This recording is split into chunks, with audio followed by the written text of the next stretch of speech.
Hello, Autumn Prepper here. Give you a cute picture of Buddy. Boy! Boy! You're a silly boy. Alright. This video's not about you, but you're cute anyway. Alright.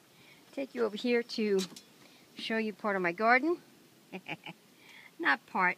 This is the only thing I have planted at both my dad's place and here. Now, at my father's place, I have stuff that comes up like strawberries and blueberries and stuff, which I did specifically because I knew I would be bringing everything back up here. I was at Walmart and this little patio tomato thing was on sale, and I was feeling so terrible about not having a garden this year.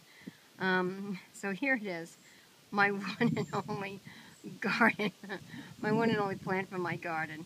Anyhow, as I said, I get a lot of sun on this deck, so what I did was I put buckets all along wherever I've got a 4x4, and I just never got anything to put in them.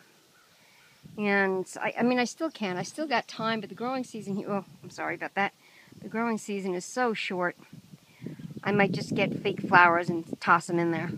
And the buckets go all the way around the corner, all the way around the deck. Anyhow, all right. Just show you my tremendous garden. Take care.